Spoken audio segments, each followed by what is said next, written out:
Mangekyo Sharingan, Sharingan, Mangekyo Sharingan, Sharingan, Mangekyo Sharingan, Sharingan, Mangekyo Sharingan, Sharingan, Sharingan, Mangekyo Sharingan, Mangekyo Sharingan,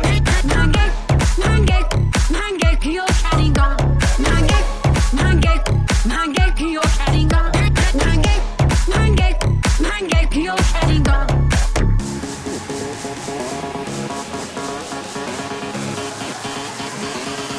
Mangekyo Sharingan, Sharingan, Mangekyo Sharingan, Sharingan, Mangekyo Sharingan, Sharingan, Mangekyo Sharingan, Sharingan, Sharingan, Mangekyo. Oi, vocês não deixa eu só cortar o clima aqui, gente, rapidinho. Bom, babies, vamos lá, né? Começar a nossa aula de genética.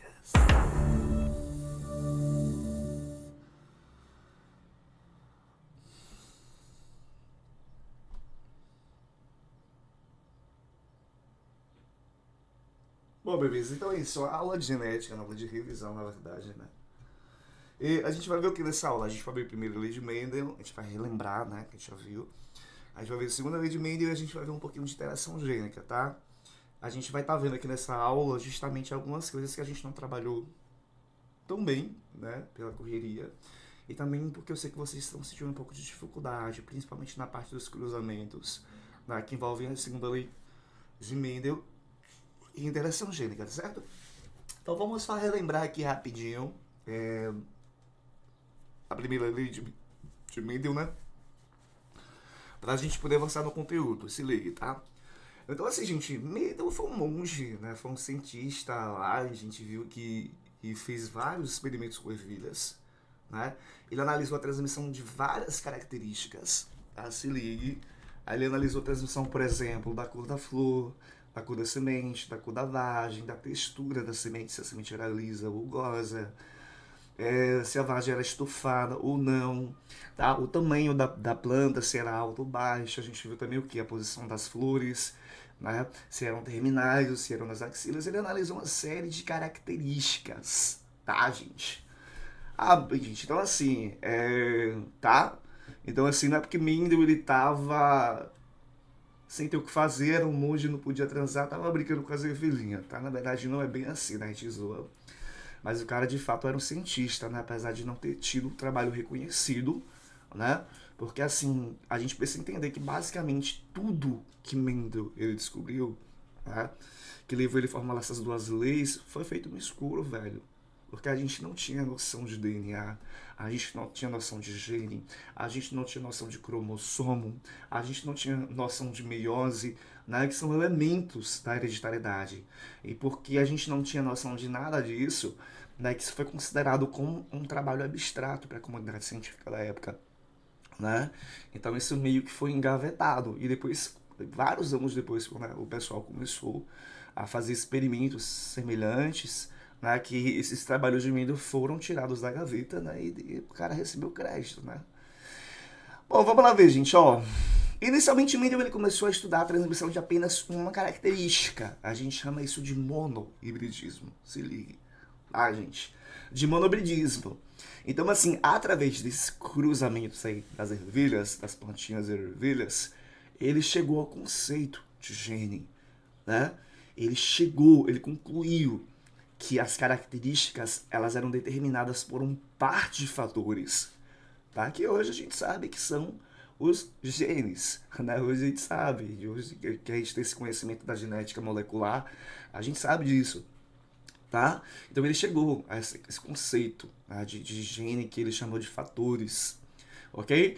E ele disse o seguinte na primeira lei, né, que a gente vai ver os experimentos, mas ele, a partir das conclusões desses primeiros experimentos de monohibridismo, ele chegou à seguinte conclusão, tá?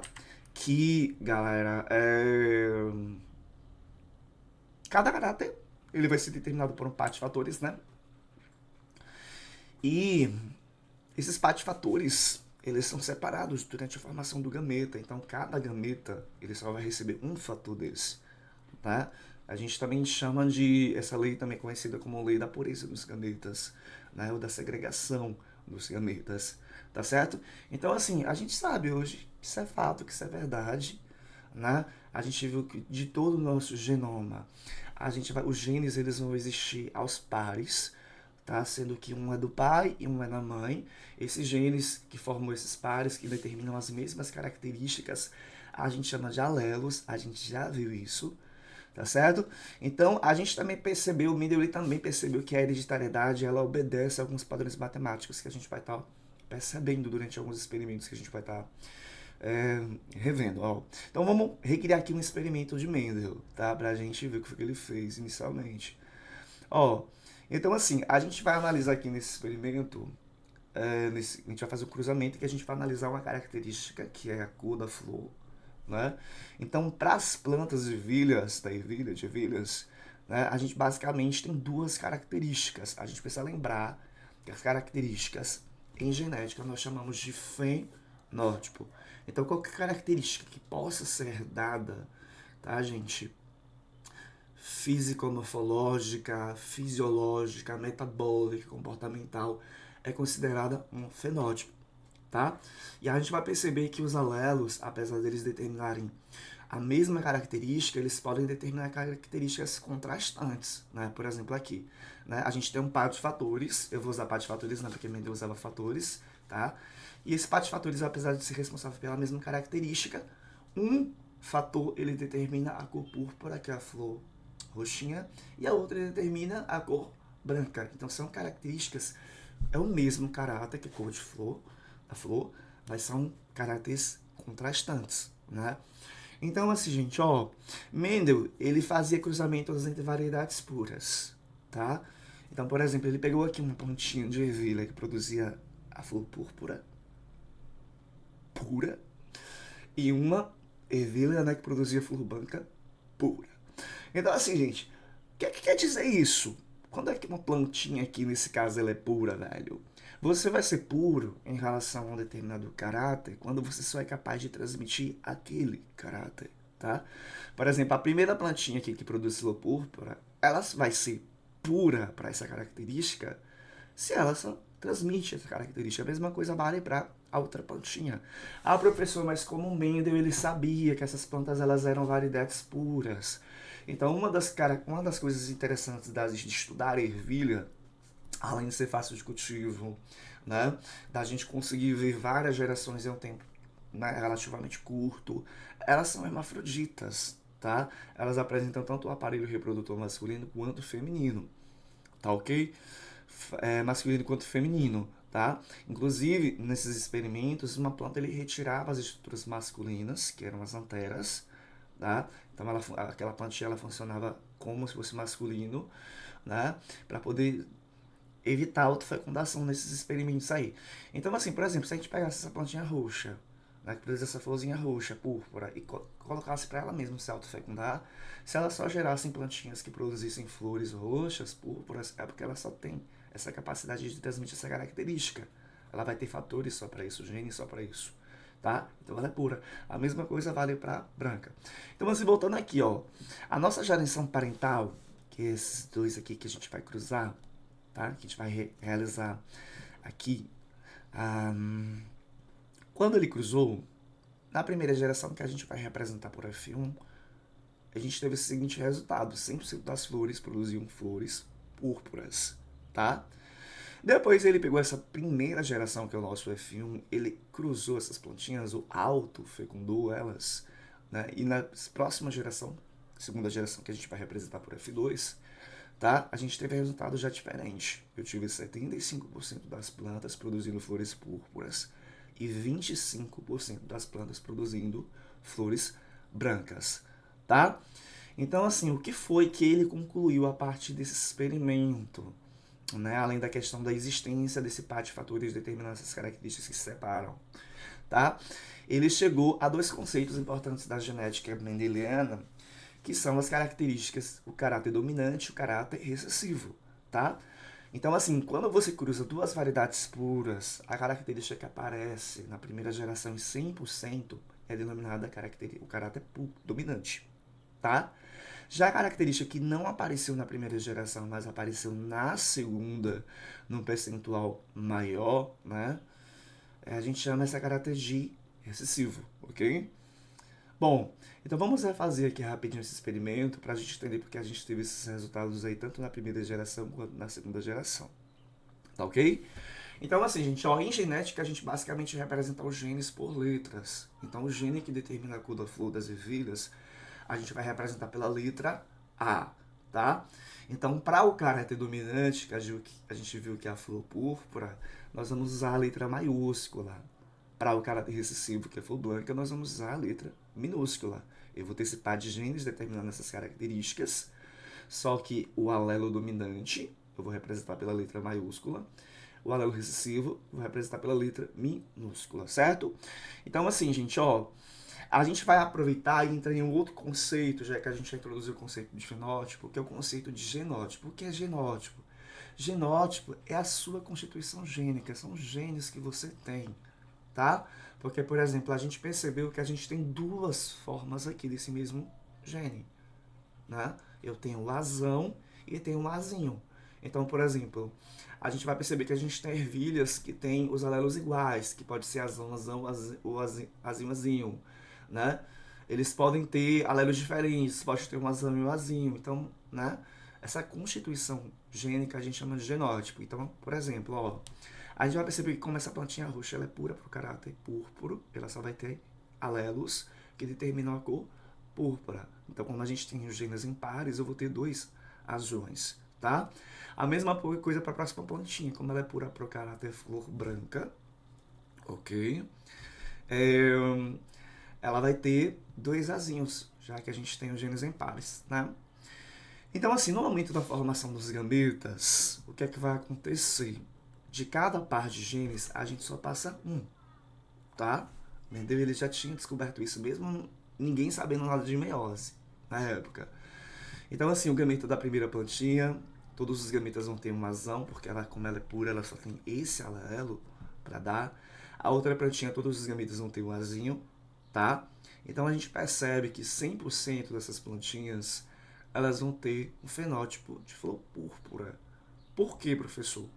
Porque, gente, ó, a característica dominante, você só precisa ter um alelo dominante para ele se manifestar, tá? Então, como todas essas plantinhas vão ter um azão, um alelo dominante, a característica que vai prevalecer, mesmo ele tendo o alelo que condiciona a cor branca, vai ser a flor púrpura, tá? A característica excessiva, que nesse caso é a flor branca, ela só se manifesta na ausência do azão. A pessoa, a ervilha para produzir flores brancas, elas têm que ter azinho, ok? Então, assim, gente, ó, se a gente cruzar esses descendentes aí, né, o autofecundar eles, eu vou cruzar aqui no caso, né, indivíduos azão, azinho, a gente percebe que o genótipo deles é diferente dos progenitores iniciais, da geração parental, os alelos são diferentes, tá? Então, assim, determina nos gametas, porque sempre que a gente vai fazer um cruzamento, a gente tem que determinar os gametas, isso é de prática, isso é básico, tá? Nas variedades puras, como ele só tem um tipo de gene, um tipo de alelo, eu só vou ter um tipo de gameta. Aqui, como eu tenho dois alelos diferentes, existe a possibilidade do gameta ter o azão, tá? Ou dele ter o azinho. A outra planta, como o genótipo é o mesmo, eu também vou ter gametas com azão e gametas com azinho, certo? No momento da fecundação, tudo pode acontecer, tá? Se essa planta, por exemplo, ó, a primeira planta deu azão e a segunda deu azinho, a plantinha que vai surgir da fecundação vai ter azão, tá? Se a primeira planta der o azão e a segunda o azinho, a gente vai ver que a planta vai ser azão, azinho, tá? Se a primeira planta der o azinho e a segunda planta der o azão, a planta vai ser azão, azinho. A gente vai sempre obedecer a essa ordem aqui, o dominante vai sempre vir na frente do recessivo. Isso é uma convenção da genética, tá? Não que vai mudar o resultado, mas por convenção de genética a gente mantém o dominante na frente e o recessivo atrás. Se a primeira planta der o azinho e a segunda der o azinho, a planta vai ser azinho, tá? Então a gente viu que para ter o fenótipo dominante, que é a flor púrpura, você precisa ter apenas pelo menos um azão. Então a gente tem aqui 3 plantas com um azão, tá? 3 plantas com azão. Então a gente percebe que para cada 4 plantas, 3 vão produzir flores púrpuras, né? Para cada 4 plantas, uma vai produzir a flor branca. Tá certo, gente? Ok? Então a proporção aqui fenotípica vai ser de quê? De 3 para 1. Eu vou ter 3 flores púrpuras para uma branca. Tá? A gente também pode dar esse resultado em porcentagem, caso peça em porcentagem, porque proporção a gente vai dar em fração. Mas se pedir no enunciado em porcentagem, a gente vai ter que dar em porcentagem, tá certo? Como é que eu faço? A gente pode dividir aqui 3 para 4 e vai multiplicar o resultado por 100 e vai dar 75%. Se eu dividir 1 para 4 e multiplicar o resultado por 100, vai dar 25%. É só isso. Não precisa fazer esse cálculo, né? Obviamente, a gente tem 4 partes aqui que vai dar 100%. Então dá para deduzir que 3, cada um vai ser 25%, dá 75% aqui, 25% aqui, não precisa fazer cálculo. Bem óbvio, ok? Então assim, ó, tem uma outra forma da gente fazer o cruzamento, que é através desse quadro aqui de Punnett, tá? O que é que eu vou fazer? Como eu tenho 4 gametas aqui, né, 2 gametas diferentes da primeira planta e 2 da segunda planta, eu vou montar esse quadro aqui com 4 quadrados, tá? E o que é que vai acontecer? Eu vou pôr os alelos da primeira planta, o azão e o azinho aqui, e em cima eu vou pôr os alelos da outra planta, azão, azinho, tá? Então, se essa planta deu azão e essa deu azão, azão, azão. Se essa deu azão e a outra aqui, ó, deu azinho, bufo, azão, azinho. Se essa deu azão e essa deu azinho, azão, azinho. Se essa deu azinho e se essa deu azinho, azinho, azinho, tá? Então a gente tem a mesma coisa, né? Mesmo resultado, né? Eu prefiro fazer de outra forma que é mais rápido, mas quem tem dificuldade de fazer da primeira forma pode estar usando o quadro de Punnett como alternativa para solucionar a questão, tá bom? A mesma coisa, como nós temos 4 plantas aqui, para cada 4 plantas a gente vai ter 3 com flores púrpuras. Para cada 4 plantas nós vamos ter uma flor branca, tá? Mesma coisa, a proporção vai ser de 3 flores púrpuras para uma branca. Muito fácil isso aqui, minha gente. Tá certo? Então, assim, além da gente dar a probabilidade fenotípica, que é das características, a gente também pode dar dos genótipos, tá? Só que pra gente dar os genótipos, vamos relembrar uma coisinha aqui, né, sobre os genótipos. Então, assim, gente, ó, quando os alelos eles são iguais, a gente fala que esse genótipo ele é homozigoto. Nesse caso aqui, eu tenho 2 alelos dominantes, então ele vai ser um homozigoto dominante, tá? Aqui a gente também tem um outro tipo de homozigoto, que ele é formado por alelos recessivos, tá? Então, homozigoto recessivo são iguais, tá? Quando os alelos eles são diferentes, aí a gente já chama de heterozigoto, só que eu tenho um Bzão, são alelos diferentes, né? Eu vou ter um heterozigoto dominante, tá? Pronto, agora que a gente já sabe quando é que é um genótipo com homozigoto ou heterozigoto, vamos dar a probabilidade genotípica dos genótipos. Então aqui, ó, né, usando o mesmo resultado para o fenótipo, tá? A gente vai perceber que cada 4 plantas, uma vai ter o genótipo azão, azão. Para cada 4 plantas, a gente vai perceber que 2 plantinhas vai ter o genótipo azão, azinho, vai ser heterozigoto dominante, tá?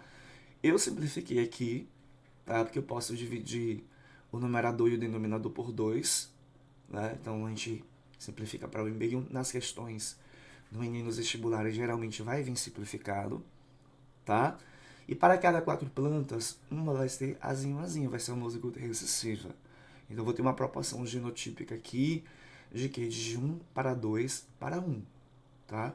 Então uma plantinha vai ser azão, azão, 2 plantinhas vão ser azão, azinho e uma plantinha vai ser azinho, azinho, ok? Bem fácil, gente, certo? Então, assim, a gente vai ver alguns casos em que não existe esse lance de dominância, tá? Não vai ter esse lance de dominante, de recessivo, um alelo não vai inibir o outro, e as 2 características dos 2 alelos vão ser expressos ao mesmo tempo, simultaneamente. Por exemplo, a gente tem aqui um caso de dominância incompleta ou ausência de dominância, que a gente chama de codominância. A gente tem uma raça de gado, que é o gado Shorton, que a gente, basicamente, tem dois alelos que determinam, né, pode ter dois tipos de alelos diferentes que determinam a cor da pelagem desses gados. O alelo B condiciona a pelagem branca, enquanto que o alelo V, ele condiciona a pelagem vermelhada, tá? Então, assim, se o boi, o gado, ele só receber alelo para vermelho, ele vai ter o fenótipo avermelhado. Se ele receber os alelos só para branco, ele vai ser branco, tá? Se ele receber os dois alelos, o que é que vai acontecer? Ele vai ter os dois fenótipos ao mesmo tempo. Ele vai ser vermelho e branco ao mesmo tempo, né? Ele vai ser malhado, tá? Os cruzamentos a gente faz no mesmo naipe que a gente já fez. Isso aqui a gente tem um caso interessante de codominância em plantas, né? Onde a gente tem aqui a expressão simultânea de dois fenótipos, né? A cor branca e a cor vermelha. Achei lindo isso, tá? A gente também tem um outro tipo de herança onde há dominância incompleta, não tem dominância e recessividade, que é a herança intermediária. Então, para ilustrar esse caso aqui, a gente tem as Japras mirabilis, que é a planta maravilha, tá? Eu vou ter dois alelos que determinam a cor da flor. Eu vou ter o alelo que determina a cor branca e vou ter o alelo que determina a cor vermelha, tá? Então, se ela só recebe alelos para o vermelho, ela vai ser vermelha. Se ela só recebe alelos para o branco, ela vai ser branca. Se a plantinha receber o alelo para branco e para o vermelho, tiver os dois, ela for heterozigota, tá? A gente vai ter uma planta produzindo flor rosa, tá? Ela vai ser um heterozigoto, um híbrido, tá? Quando os alelos são diferentes, a gente também pode chamar de híbrido em vez de heterozigoto, também é muito comum, né? Bom, gente, então assim, já que a gente já saiu da primeira lei de Mendel, que a gente falou de heranças com dominância completa, a gente já vai entrar para a segunda lei de Mendel, que a gente já tem uma base legal, tá? Na primeira a gente viu que as características são determinadas por um par de fatores, que são os genes, que eles se separam na formação dos gametas, de modo que cada gameta recebe apenas uma cópia de cada gene, tá? Só que essa separação, ela acontece ao acaso, aleatoriamente, tá? Então Mendel, ele percebeu isso nos experimentos que ele fez a seguir, tá? Então, assim, gente, inicialmente ele começou a analisar a transmissão de uma característica. Depois ele começou a analisar a transmissão de mais de uma característica ao mesmo tempo. Por exemplo, nesse experimento aqui, a gente vai analisar a transmissão de duas características, que é a cor da semente, se é verde ou amarela, e a textura da semente, se a semente é lisa ou rugosa, tá? Então, nesse caso, como a gente está analisando a transmissão de duas características, a gente chama isso de dihibridismo. Se for mais de duas características, tri e assim por diante, a gente pode usar o termo polihibridismo, porque a gente já entende que é mais de uma característica que está sendo analisado no experimento, ok? Então, ó, a gente, Mendel cruzando essas duas variedades puras, tá? A gente teve o seguinte resultado: 100% das plantas produzem sementes verdes e lisas. Então a gente percebe que a cor verde é dominante, né? E que a textura lisa é dominante, tá? Lembra sempre que a gente cruza variedades puras, a característica que aparece na F1 é dominante, tá? Então, cruzando essa galera aqui, o autofecundando, a gente teve esse resultado, tá bom? A gente teve aqui, a gente percebe que inicialmente nós tínhamos dois fenótipos, verde lisa, amarelo rugoso.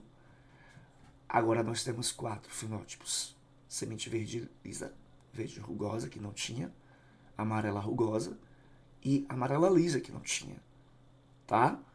Então ele entendeu que os genes eles se separam aleatoriamente, né?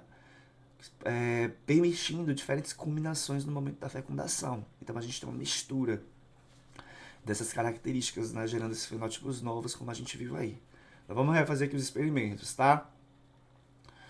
Ó, vamos refazer os experimentos determinando os genótipos e fazendo o cruzamento mesmo, como a gente já aprendeu. Ó, eu vou usar aqui o gene A, a letra A, para representar o gene que determina a cor, e vou usar a letra B para representar o gene que determina a textura, ok? Então vai ser, gente, ó, a gente viu que verde é dominante, então vai representado pelo azão, amarelo recessivo pelo azinho, tá? Como a gente viu que lisa é dominante, ele vai ser representado pelo Bzão, rugoso, pelo Bzinho, que é recessivo, tá? Então, assim, vamos determinar aqui os genótipos. a gente vai ter 2 genes e de cada genes a gente vai ter o quê? Um par, tá? Como essa plantinha aqui ela é pura para coloração verde, ela só vai ter alelos que determinam a cor verde, então vai ter azão, tá? Como ela é pura para o caráter liso, ela só vai ter alelos para caráter liso, então ela vai ter 2 besões, tá? Já a outra planta, ela é pula para o amarelo, então ela vai ter só alelos que determinam a cor amarela, ela vai ter azinho. E como ela é pura para o caráter rugoso, ela só vai ter alelos para o caráter rugoso, então vai ser bezinho. Lembra que, né, os genes eles existem aos pares, tá? Então, assim, quando cada plantinha vai formar o gameta, que a gente tem que determinar os gametas sempre antes de cruzar, a gente vai perceber que de cada par a gente vai passar um, né? A primeira plantinha, como só tem azão, ela vai passar um azinho. Como só tem bezão, vai passar um azão, vai passar um azão. E como só tem bezão, vai passar um bezão. Então todos os gametas dessa primeira planta vai ter um azão e um bezão. Vai ter um exemplar de cada par. A outra mesma coisa, todos os gametas da outra planta vão ter um azinho e um bezinho, que são os alelos que eles têm para passar, tá? Quando a gente junta isso na fecundação, todas as plantas vão ter o seguinte genótipo: azão, azinho, bezão, bezinho, tá? Como eles têm uma cópia do dominante, tanto para cor verde quanto para textura lisa, isso já é suficiente para eles terem essas características. Então, 100%, como todo mundo vai ter azão e bezão, todo mundo vai ter fenótipo verde liso, ok? Então, assim, gente, ó, cruzando aí essa galerinha da primeira geração, a gente vai, né, ficando mais complexo, a gente também vai precisar determinar os gametas de cada um deles para usar o quadro de Punnett. Aqui, obrigatoriamente, a gente vai ter que usar, porque é muito mais complexo, né? A gente tem muito mais gametas, né? Muito mais possibilidades de gametas de hibridismo. Então, o que é que eu vou fazer, gente? Ó, é o mesmo genótipo, a gente basicamente vai ter os mesmos gametas, né? Então, os mesmos tipos de gametas. Então, vamos determinar aqui, usando a primeira plantinha, que vai ser igual, a segunda vai ser igual, tá? Então, por exemplo, no momento da formação dos gametas, o gameta ele pode receber ou azão, ou azinho, ou bezão, ou bezinho. Então, tem muitas possibilidades. O gameta pode receber azão com bezão, o gameta pode receber azão com bezinho, o gameta pode receber azinho com bezão, ou ele pode receber azinho com bezinho. Existem essas 4 possibilidades, tá? Porque a separação dos cromossomos durante a formação dos gametas é aleatória. A gente vai entender isso melhor mais à frente, quando eu vou falar de meiose, tá? Então, assim, vão ser os mesmos gametas, cada uma vai gerar 4 tipos de gametas. Eu vou lá pro próximo slide para a gente colocar o quadro de Punnett, tá? Como eu tenho 4 gametas de um, 4 gametas de outro, eu vou ter 16, 4 vezes 4, 16 quadrinhos, compondo o meu quadro de Punnett, tá? Vou botar os gametas de um aqui, os gametas da outra ali, e a gente vai ver as possíveis combinações, tá? Então, se esse gameta aqui, ó, fecundar esse de cima, a planta vai ser azão, bezão. Se esse gameta fecundar esse aqui de cima, azão, bezinho. Se esse fecundar esse, então a gente vai vendo as possibilidades, vai juntando os gametas da horizontal com a vertical, tá? Bufo. Eu não vou ficar falando azãozinho, bezinho não, tá, gente? Isso aqui é muito fácil, gente. Só dá um pouquinho de trabalho pra fazer, mas é fácil demais.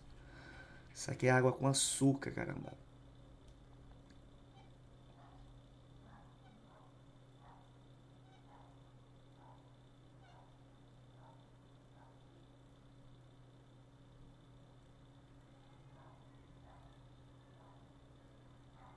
Pronto, a gente basicamente terminou de montar. Deixa eu me hidratar aqui, gente. Rápido gelo. Pronto, a gente já fez aqui os cruzamentos, tá? A gente só vai fazer uma leitura do resultado. A gente precisa lembrar que a cor verde é dominante e a textura lisa também, tá? Então, por exemplo, essa primeira plantinha, a gente percebe que tem os dominantes A e B. A planta é verde lisa. Para você ser verde lisa, você precisa ter pelo menos um azão e um bezão. Ó, azão, bezão. Tem um azão e um bezão. Tem um azão e um bezão. Tem um azão e um bezão. Essa aqui, ó, tem um azão e um bezão. Azão, bezão. Azão, bezão. Essa não tem azão. Aqui, azão, bezão. Pronto. Tá? Essa aqui, a gente vai ter um azão e vai ter bezinho. Como tem azão, é verde. Bzinho, a gente viu que é rugosa, tá? Bzinho é rugosa, textura rugosa. Então, pra gente produzir sementes verdes rugosas, você vai ter um azão com bezinho, pelo menos um azão. Então aqui eu tenho essa azão com bezinho, eu tenho um azão aqui com bezinho. Aqui embaixo a gente tem um azão com bezinho. Esse aqui a gente percebe que com o gene que determina a cor recessiva e a cor amarela recessiva, eu vou ter semente amarela, só que eu tenho o gene dominante que determina que ela seja lisa. Então, se tiver azinho com um bisão, a semente vai ser o quê? Amarela lisa. Então, amarela lisa, amarela lisa, amarela lisa. E a gente teve essa aqui totalmente recessiva, que vai ser azinho amarelo, bezinho rugoso, tá? Então, a gente tem esse resultado aí. Como a gente tem 16 plantas, a gente vai perceber que para cada 16 plantas, 9 vão produzir sementes verdes lisas. De cada 16 plantas, 3 vão produzir verdes rugosas. Aqui, ó, bufo. De cada 16 plantas, 3 vão produzir, tá? A semente... Eita, gente, tá errado aqui, puta que pariu, me atrapalhei. Na verdade, de cada 16 plantas, 3 vão produzir sementes amarelas lisas. Tá errado, tá, gente? Isso aqui, oh meu Deus. Tá? E para cada 4 plantas, ou 16 plantas, a gente viu que uma vai ser amarela rugosa, totalmente recessiva, que eu atrapalhei o resultado aqui, gente. Mas dá pra entender, tá, gente? Ok? Então, assim, vamos entender por que a gente tem aí essas recombinações de características, tá bom? Vamos lembrar aqui um pouquinho sobre meiose, tá? A gente basicamente divide as células do nosso corpo em células germinativas, que são as células que dão origem aos gametas, que estão nos testículos e nos ovários, e o resto a gente chama de célula somática, tá bom? Todas as células do corpo da gente, inclusive as células germinativas, elas são diploides. Como assim, professor? Diploides. Elas vão ter 2 exemplares de cada cromossomo. A gente vai ter 23 pares de cromossomos, de homólogos, tá? E a gente representa isso por 2N. Então, sempre que vocês verem uma célula e tiver 2N, é porque ela é diploide, ela tem 2 exemplares de cada cromossomo. Aqui no exemplinho eu tenho 2 exemplares de cada cromossomo, tá? Então, assim, gente, ó, as células germinativas, elas passam por um processo que nós chamamos de meiose, tá? No momento da divisão. Porque a divisão celular pode ser mitose ou meiose. Na mitose, que geralmente acontece nas células somáticas, a célula-mãe, quando ela se divide, ela passa a mesma quantidade de DNA para as células filhas. Então, por exemplo, se a célula tem 2 cromossomos, as células novas que vão surgir também vão ter 2 cromossomos, a mesma quantidade, tá? Na meiose, como o próprio nome já diz, a célula que vai se dividir, que é a célula-mãe, ela passa metade do número dos cromossomos. Se ela tem 4, as células que vão surgir, que são as células filhas, vão ter 2, tá? E isso é muito importante, tá? Por exemplo, na gente, que o número normal de cromossomos é 46, quando as células germinativas sofrem meiose para originar os gametas, né? Os gametas vão receber metade, que é 23. Os gametas da gente são haploides, tem 1 exemplar de cada cromossomo, tá? E isso é muito importante, por quê? Porque no momento da fecundação, né, eu junto 23 de um com 23 do outro e restitui o número normal de cromossomos da nossa espécie. E a gente já viu, né, que se a gente receber cromossomos a mais e cromossomos a menos, isso pode fazer com que o embrião se torne inviável e não se desenvolva. Ou, caso ele se desenvolva, a gente pode ter um indivíduo com alguma síndrome cromossômica, que a gente já viu sobre isso, tá? Mas, ó, gente, na real, o que vai acontecer na meiose não vai ser uma divisão, vão ser 2 divisões consecutivas. Então, assim, ó, vamos aqui rapidinho só relembrar as etapas da meiose, de uma forma bem resumida. Ó, então a célula, quando ela vai sofrer meiose, primeiro passo, ela vai aumentar de tamanho, ela vai duplicar todas as suas estruturas, as suas organelas, e ela vai duplicar também o material genético, tá? Então, inicialmente, eu tenho aqui 4 cromossomos. Depois da duplicação do material genético, a gente vai ter 8 cromossomos. Professor, mas eu só estou vendo 4 aqui. A gente está vendo 4. Mas, na verdade, cada estrutura dessa aqui tem 2 cromossomos. Cada bracinho, gente, é um material genético. A molécula de DNA original é um bracinho. O outro bracinho é outro cromossomo simples. É a cópia só que elas ficam temporariamente ligadas por essa cinturinha que a gente chama de centrômero. Elas se separam depois. Então, assim, na primeira divisão aqui, meiótica, o que é que vai acontecer? Né? A célula ela vai parear os cromossomos homólogos, que são iguais no centro dela, e vai separar. Então, as células que vão se formar, elas vão receber um exemplar de cada homólogo, de cada tipo. Tá vendo? Eu tenho aqui um par de homólogos que é o laranjinha, esse par de homólogos aqui que é begezinho, né? Essa célula mãe ela vai passar um de cada para a célula que vai surgir na primeira divisão. Então, assim, esses bracinhos aí que a gente chama de cromátides, cada um é um cromossomo individual, eles se separam, a célula se divide, cada um deles, eles vão passar um exemplarzinho, um bracinho desse para cada célula lá seguinte, ó. Tá vendo? Então a gente tem, no processo de gametogênese, de formação dos gametas, 4 células no final, né? No caso do homem, as espermatogônias, que são as células germinativas masculinas, elas originam, após do processo de diferenciação, 4 espermatozoides, né? Já a mulher, ela também gera 4 células, só que a gente viu, na verdade, acho que vocês não chegaram a ver esse assunto no ano passado, não sei, né? Mas 3 acabam degenerando e a gente fica com uma célula apenas viável, capaz de originar o óvulo. Tá? E graças a Deus isso acontece, porque senão a gente teria 4 óvulos aí, vocês iriam ovular em vez de um óvulo, 4 óvulos. Então imagina aí, né? Vocês terem aí 4 óvulos fecundados, uma gestação de 4 indivíduos, né? Deus o livre. Tá, gente? Então, assim, ó, aqui a gente percebe que essa segunda lei de Mendel, que é a lei da segregação independente, ela só se aplica em genes que estão em cromossomos separados. Eu tenho aqui o gene A e o gene B, né? O Azão está em um cromossomo, o Azinho está em outro, o Bzão está em um, o Bzão está em outro. Então, eles se separam aleatoriamente quando a célula vai se dividir. Vai uns para uma célula, vai outros para outra. Tá? E isso é aleatório. Quando essa primeira célula que ela se dividiu, foi os cromossomos, foi Azão e o Bzinho para um lado, e o Azinho e o Bzão para o outro. Tá? Então aqui, nesse processo de divisão aqui, no processo final, a gente produziu 2 tipos de gametas, o gameta com Azão Bzinho e o gameta com Azinho Bzão. Tá? Mas existem 4 possibilidades, porque no momento da segregação, da separação dos cromossomos, o que pode acontecer? Pode ir o Azão com o Bzinho, pode ir o Azão com o Bzão, pode ir o Azinho com o Bzinho, pode ir o Azinho com o Bzão. Então, existem possibilidades.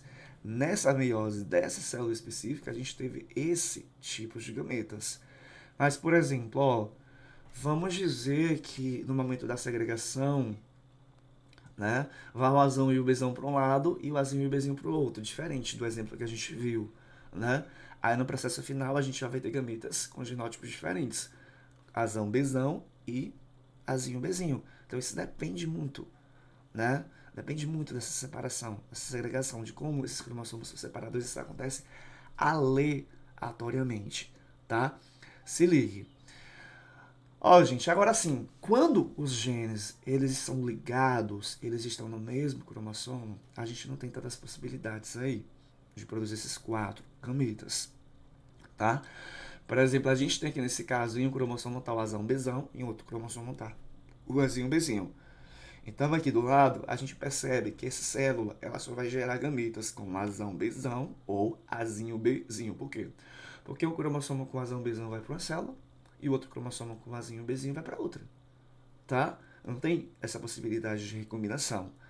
Então, ó, vamos lá para a meiose. Cresceu, duplicou, tá? Passou pela primeira divisão, separou os homólogos, um homólogo foi para um, o homólogo foi para outro, tá? O laranjinha foi para uma célula, o begezinho foi para outra, será que isso é bege, será que com essa, tá? As cromátides vão se separar e cada bracinho desse vai para uma célula diferente, porque é um material genético, né? Cada um. Separou bufo, e a gente tem isso aí que eu falei, tá? Então, assim, quando os genes são ligados, a segunda lei de Mendel não se aplica. A gente não vai ter esse resultado lá que a gente viu, né? Para genes ligados, só para genes que tem segregação independente, que estão em cromossomos isolados, tá? A gente só vai ter essa possibilidade, gente, de ter mais de 2 tipos de gametas em relação a esses genes, caso haja um processo que nós chamamos de closing over permutação gênica, certo?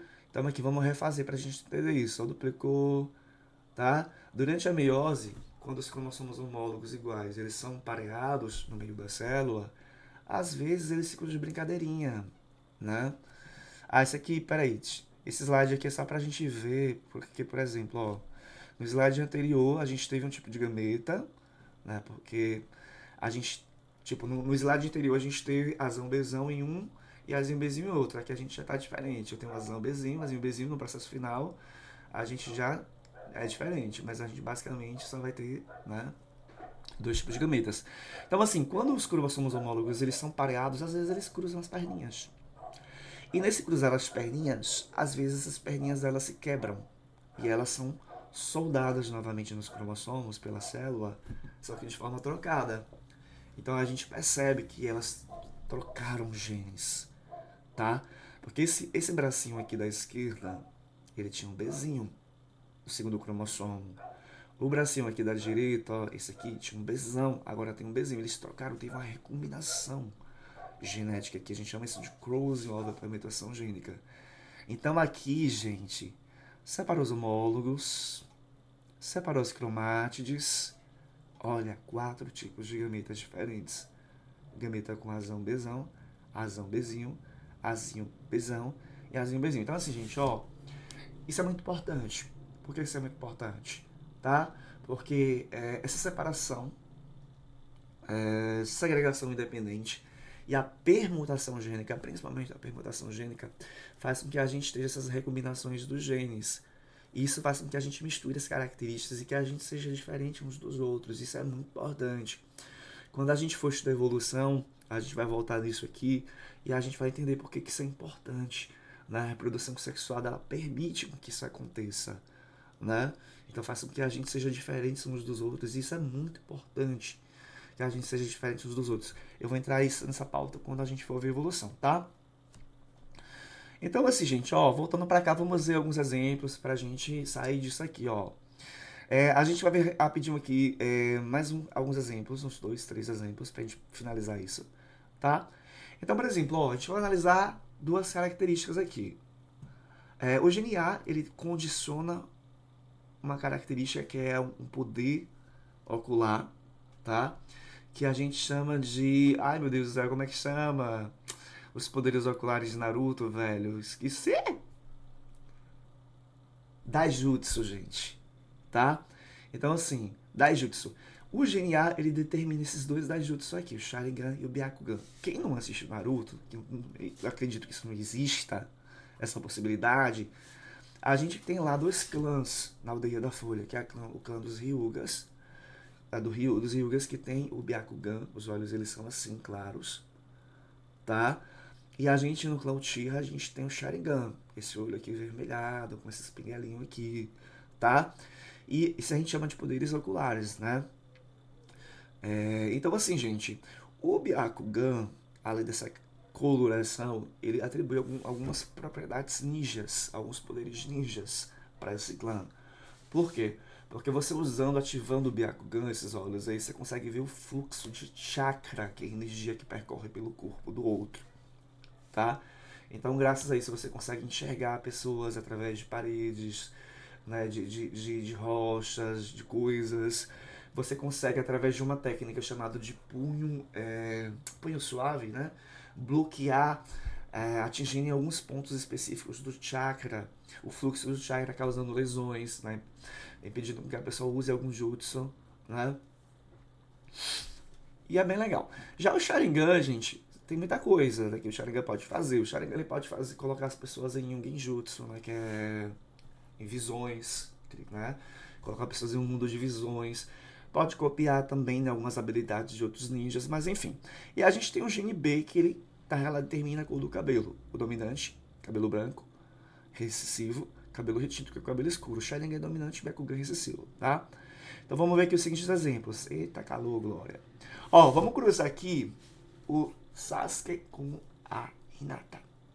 ao genótipo. Azão, azão, bezinho, bezinho, azinho, bezinho, bezinho, bezinho. A gente percebe que Sasuke, ele tem um fenótipo. Quais são os fenótipos do Sasuke? Ele vai ter o Sharingan e o cabelo retinto. A Hinata vai ter o Byakugan e vai ter cabelo retinto, tá? Se a gente cruzar eles tendo esse genótipo aí especificamente, a gente vai perceber, vamos determinar os gametas. Sempre tem que determinar os gametas, tá certo, gente? O Sasuke, no momento da formação dos gametas, gente, o gameta pode receber... Na verdade, né, como eles são homozigotos, a gente só vai ter um tipo de gameta, né? Então, todos os gametas do Sasuke vai ter um azão e um bezão. Vai ter um exemplar de cada. A Hinata, a mesma coisa. Vai ter um azinho e um bezinho, porque é o que ela tem pra dar. Fecundou. Todo mundo aqui vai ser azão, azinho, bezinho, bezinho. Se você tiver um azão, pelo menos você vai ter Sharingan, né? Como eu tenho um bezinho, bezinho, bezinho recessivo em homozigose, o cabelo vai ser retinto. Então, todos os filhinhos aqui desse cruzamento, basicamente, vão ser portadores do Sharingan e vai ter cabelo retinto, né? A gente tem aqui a Sarada representando os filhozinhos deles. Se eu cruzar essa galera aí, né, descendente desse primeiro cruzamento, que não é ideal que isso aconteça, a gente já falou sobre isso, porque esse casamento consanguíneo, isso aumenta a probabilidade de doenças genéticas, porque a gente já viu que a maioria das doenças genéticas, elas são causadas por genes recessivos, que são genes alterados, que não geram proteínas normais ou enzimas funcionais, e a ausência dessas proteínas normais e dessas enzimas funcionais causam problemas, né? Então, assim, só que como, né, essas doenças são determinadas por alelos recessivos alterados, você precisa receber 2 alelos alterados para não ter enzima funcional. Então, tipo, se na sua família, se na sua linhagem existir algum alelo alterado, porque você pode ser normal, mas você pode ser portador do alelo alterado. Então, tipo, você casa lá e tem um filho com uma prima, né? Se ela for portador do alelo também, e você for portador do alelo, existe o risco de os dois passarem os alelos alterados e não ter enzima ou a proteína funcional. Então, o filho vai nascer doente, tá? Então, não é recomendado por essa questão, né? Mas cada um sabe de sua vida, tá bom? Então, assim, gente, vamos cruzar aqui os descendentes, que a gente viu que tem o genótipo azão, azinho, bezinho, bezinho, tá? Cruzando essa galera aí, gente, a gente precisa determinar os gametas também, novamente, tá? A gente percebe que nesse caso aqui, gente, só tem um heterozigoto, né? O outro é homozigoto. Eu vou ter o que, senhor? Eu vou ter 2 tipos de gametas apenas. Em cada eles vão ser capazes de produzir 2 tipos de gametas apenas. Professor, como é que a gente sabe quantos gametas? A gente tem uma formulazinha, tá? Pra gente determinar quantos gametas cada indivíduo vai, a partir do genótipo, se vai produzir. 2 elevado a n. N é o número de heterozigotos. Por exemplo, a gente tem 3 genótipos aqui. O primeiro genótipo, que é azão, azinho, bezão, bezinho, eu vou ter, 2 genes heterozigóticos. Então, eu vou fazer o quê? 2 elevado a n. N vai ser o quê? O número de heterozigotos. Eu tenho 2 genes heterozigotos, tá? Então, esse indivíduo ele gera 4 gametas diferentes. O segundo genótipo, eu só vou ter um heterozigoto, que é o azão, azinho. Então, 2 elevado a 1, todo número elevado a 1 é igual a ele mesmo, tá? 2. Esse aqui que a gente tem 3, no caso de trihibridismo, a gente também só vai ter 2 heterozigotos. Então, o mesmo babado. 2 elevado a 2, 4 gametas diferentes. Eu vou ter azão, bezão com cisão, azão, bezão com cisinho, azão, bezinho com cisão, azão, bezinho com cisinho. Então, existem 4 possibilidades, tá? Vou hidratar de novo. Ok? Então, vamos determinar aqui rapidinho, todos os gametas aqui, a gente vai perceber, vão receber um bezinho, porque ele só tem bezinho pra dar, tá? Mas o bezinho, ele pode vir acompanhado ou do azão, ou do azinho, tá? Então, o gameta, ele pode ter azão, bezinho, ou azinho, bezinho, tá? Como o genótipo é o mesmo, basicamente, né, a gente tem os mesmos tipos de gametas. Quadro de Punnett, como eu só tenho 4 gametas, 2 dele e 2 dela, eu vou ter 4 quadradozinhos aqui. Então eu vou botar aqui, o seguinte. Ah, não, gente, espera aí. Aqui, gente, ó, você pode determinar os gametas também usando o quadro de Punnett. Que eu acho perda de tempo, né? Mas como é que eu faço? Eu vou botar, tipo... Eu vou botar aqui de um lado os genes do A e do outro os genes do B. Então, tipo, né? Se o Azão for... Né? Vou botar aqui rapidinho, ó, separar os alelos. Né? Azão, Azinho. E o Bzinho do outro genes. Tá? Então, ó...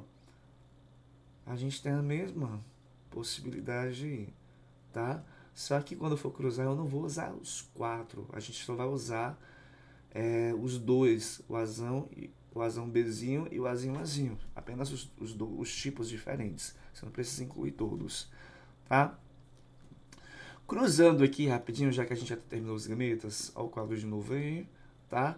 Se esse gameta, se o azão Bzinho fecundar o gameta da Renatazinho Bzinho, ó, de novo, de novo, de novo. Então a gente vai perceber, tá? Lembrando, se tiver um azão, tem Sharingan. A gente percebe que esses dois indivíduos aqui de cima tem Sharingan, tá? O cabelo vai ser o quê? Retinto. Aqui recessivo tem Bzinho, retinto. Então, eu vou ter o que exatamente? De cada 2 para 4, eu já simplifiquei, vão ter Sharingan com cabelo retinto. Aqui embaixo, a gente tem Azinho, que é recessivo Byakugan, e Bzinho, que é cabelo retinto. A mesma coisa, de cada 4 filhos, a gente vai perceber que nós vamos ter 2 para 4 com Byakugan, só que com cabelo retinto, né? Já está simplificado aqui. Simples. Outro é rapidinho, pra gente só ficar brabo mesmo, ó. Aqui a gente tem um Toneri e Hinata. Os genótipos é diferente. O Toneri tem cabelo... Não, os dois têm Byakugan, só que o Toneri ele vai ter o quê?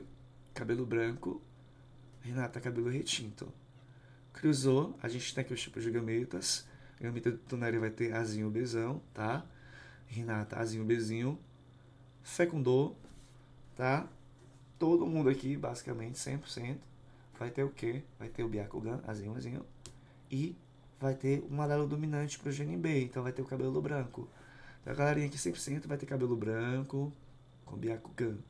Se eu cruzar essa galerinha aí, o cabelo branco com Byakugan, a primeira geração, como é que vai ser? Os fenótipos. Vamos cruzar aqui, esse fenótipo, tá?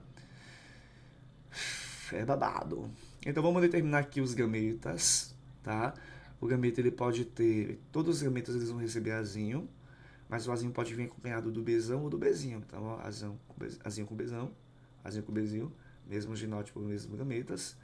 Vamos pro quadro de Punnett, tá? Bufo, tá? A gente percebe que eu tenho aqui o Azinho recessivo. O Azinho recessivo a gente viu que é o que? Byakugan, todo mundo vai ter Byakugan, tá? Só que a gente viu cabelo branco dominante, né? A gente vai ter 3 com cabelo branco.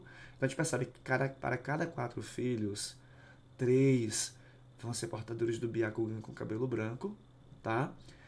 Para cada 4 filhos, esse aqui, ó, 1 vai ter Byakugan com cabelo retinto, certo? Fácil demais.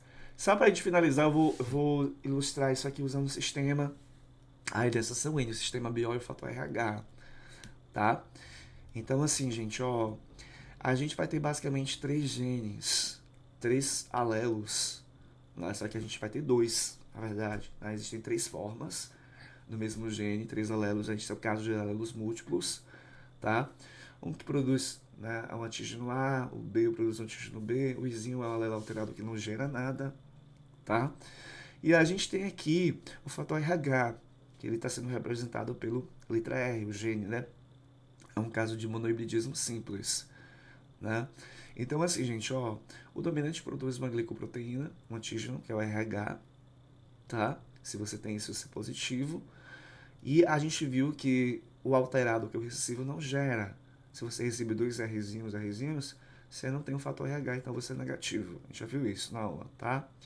Então vamos cruzar aqui rapidinho o Naruto com a Hinata, tá? Vamos fazer a leitura do fenótipo, a gente percebe que Naruto, ele é A positivo, para ser positivo você tem que ter pelo menos uma razão, né? E Hinata é B positivo. Ele já bem complexo, essa questão ela já bem complexa. Então eu preciso determinar os gametas de cada um, né? Vão ser gametas diferentes dos outros exemplos, porque os genótipos são diferentes. Então, ó, vamos determinar aqui os gametas do Naruto, tá? Então, assim, a gente vai combinar um dos alelos do I com um dos alelos do R. Então, o espermatozoide, ele pode vir o IA com o Rzão, o IA com o Rzinho, o Izinho com o Rzão, ou o Izinho com o Rzinho. Agora vamos para o da Renata. Da Renata, o óvulo pode vir o IBzão com o Rzão, o IBzão com o Rzinho, o Izinho com o Rzão e o Izinho com o Rzinho. Olha, gente, 4 gametas diferentes para cada, tá? Quadro de Punnett vai ter 16 quadradozinhos. Vou botar os gametas do Naruto aqui, os gametas da Renata, e a gente vai ver as possíveis combinações. É só juntar, tá? E aí B é Rzão, é Rzinho. E aí B é Rzão, é Rzinho. Falei Rzão, é Rzinho aqui, né? E A, Izinho, é Rzão, é Rzão. E A, Izinho, é Rzão, é Rzinho. E A, e B é Rzão, é Rzinho. A gente vai fazendo as junções para determinar os possíveis genótipos de cada filho, possível filho, tá? E vamos determinar aqui os tipos sanguíneos, ó. Se tem o gene A e B, você vai ser AB. Se tiver pelo menos a Rzão, é positivo. Então, por exemplo, a gente percebe que esses 3 quadradozinhos aqui, ó, esses 3 filhos, eles são A positivo, bufo, A positivo, porque todos eles têm o gene A e B e tem pelo menos uma Rzão, tá? A gente vai determinar aqui, ó, o A positivo. O que é que eu preciso ter para ser A positivo? Você tem que ter pelo menos um IA sem o IB, tá? E você tem que ter pelo menos uma Rzão. Então a gente já percebe de cara a cada 16, 3 vão ser A positivos. Para cada 16, né? 3 vão ser A positivo. Aí a gente vai aqui para o B positivo. Esses aqui são B positivo. Por que são B positivo? Porque todos eles têm o alelo aqui produz um antígeno B e eles têm pelo menos uma Rzão para ter o fator RH. Então, para cada 16, 3 vão ser B positivo. Aqui, esses 3 aqui a gente percebe que são O, para você ser O tem que ser Izinho e Izinho. Positivo tem que ter pelo menos uma Rzão, então esses 3 tem Izinho e Izinho pelo menos a Rzão, O positivo. 3 para 16. Aí esse aqui eu vou ter AB negativo, né? Porque esses 2 Rzinhos não geram fator RH. 1 para 16. Esse aqui vai ser A negativo. Esse aqui vai ser B negativo. Tá? E a gente vai ter um O negativo. Olha o tanto de possibilidade de fenótipo, gente, que essa agregação independente permite. Tá certo? Então a gente vai ter uma proporção de 3 para 3 para 3 para 1 para 1 para 1 para 1. Tá? Eu nem botei aqui no slide porque é tão grande essa proporção que deixa abaixo. Tá certo, gente? Então, ó, saindo aí dessa segunda lei de Mendel, a gente vai ver aqui alguns casos de herança poligênica, tá? A gente viu em alguns exemplos casos de heranças monogênicas em que um único gene ele determina uma característica. Tem o caso da pleiotropia, que o único gene ele pode determinar mais de uma característica, só que a gente já falou que a maioria das nossas características elas são poligênicas, a gente tem vários genes interagindo para resultar em um fenótipo, né? E o desafio é justamente entender essas relações, né, gente, por parte dos geneticistas.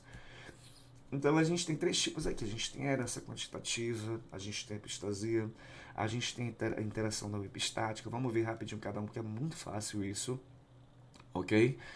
Então, gente, ó, na herança quantitativa, bebês, você vai ter o efeito dos genes somados. Então a gente tem aqui, por exemplo, um exemplo de herança quantitativa, é a cor da pele, né? A cor da pele ela é determinada pela quantidade de melanina que você é capaz de produzir, tá? Então, quanto mais genes ativos para produzir melanina, né? Mais melanina você vai ter, mais escura vai ser a pele, tá? Porque a gente tem esses efeitos somados aí. E a gente viu que também depende do que? Da deposição, né? Depende também do tipo de melanina que você produz. A gente tem a eumelanina, que é uma melanina mais escura, a melanina preta, castanha, ou castanha. A gente tem a feomelanina, se eu não me engano, que ela é amarela, avermelhada ou avermelhada, né? Então a gente viu que basicamente os melanócitos produzem essas melaninas e eles transferem essas melaninas através de projeções que a gente chama de dendritos para os queratinócitos que fica aqui né? Então a melanina, ela vai filtrar essa radiação ultravioleta. Então, quanto mais melanina você tem, mais protegido você tá. Então, os negros, as pessoas negras e retintas estão protegidas pra caramba, né? Envelhecem com menos facilidade. Branco envelhece fácil demais, tem problemas de pele fácil demais, tá, gente? Então vamos sair daqui da herança quantitativa e a gente vai para a epistasia. Na epistasia, gente, um gene de um par vai inibir a expressão do outro, tá? A gente pode ter uma epistasia recessiva e uma epistasia dominante, né? Se o gene que vai inibir ele é recessivo, a epistasia é recessiva. Se ele é dominante, epistasia dominante. Isso é bem óbvio. Então a gente tem um caso aqui de epistasia recessiva, gente, tá? No labrador, a gente tem esses 4 fenótipos aqui: pelagem preta, pelagem marrom, pelagem dourada, pelagem branquinha, né? E a gente tem aqui os genes, que a gente representa pela letra B, que é responsável pela produção de pigmento. Dominante produz pigmento preto.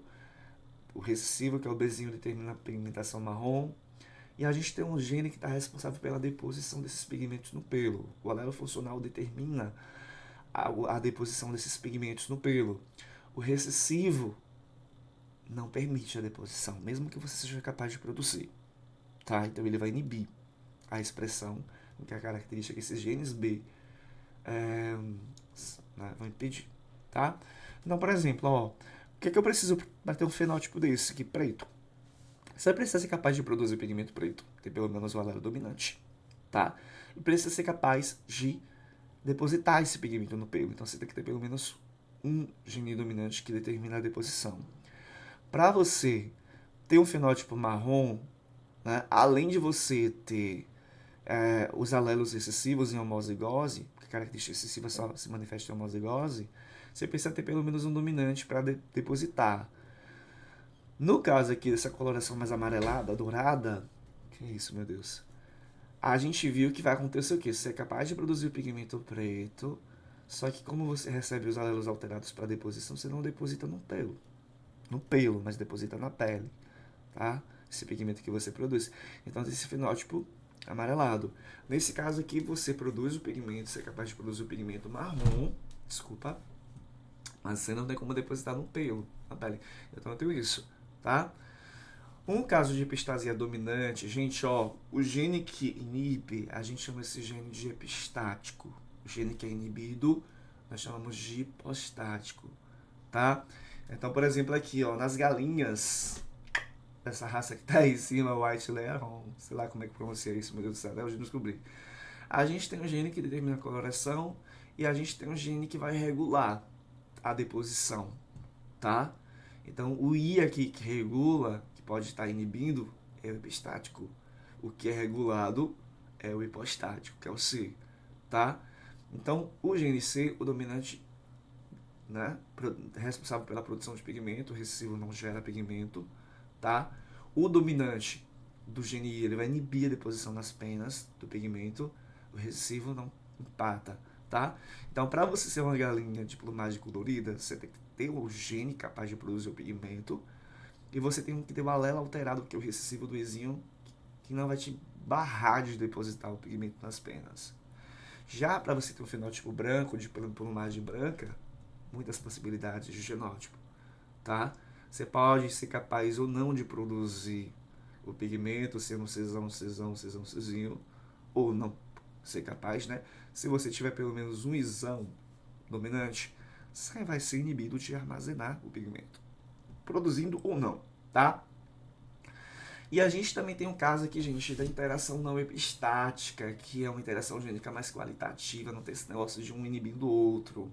A gente tem um caso aqui clássico das crista das ervilhas. A gente tem 4 fenótipos aí, crista ervilha, das galinhas, gente, crista das galinhas, eu falei crista ervilha. A gente tem a crista ervilha, crista rosa, crista nois, crista simples. A gente tem esses 4 fenótipos. Então vamos entender quais situações que cada fenótipo desse se manifesta. Para você ter a crista ervilha, que é essa aqui, você tem que ter o gene E. A gente tem 2 genes, né? O gene E e o gene R. A gente está usando essas letras para representar esses genes. Então você tem o gene E dominante apenas, o outro recessivo, a gente tem esse fenótipo ervilha, tá? Se você tiver o R dominante e o recessivo em homozigose, você tem esse fenótipo crista rosa. Se você tiver os dois dominantes, pelo menos um deles, um de cada, do E e do R, você tem essa crista maravilhosa que é a crista nós, né? E se você tiver os dois pares de genes em homozigose recessiva, você vai ter a crista simples. Tá certo, gente? Então é um caso babado. E por hoje é só, tá, gente? Eu não vou colocar aqui no slide a parte de aberrações cromossômicas. Eu não vou colocar aqui no slide a parte, né, de eritroblastose fetal, dos genótipos, de transfusão sanguínea, porque isso é fácil, isso, certeza que vocês não vão ter dificuldade com isso, só estudar bonitinho em casa solo, que é tudo. A herança sexual também não vou pôr aqui. Então, né, vamos deixar isso para depois. Bebês, beijos, boa sorte para vocês, tá?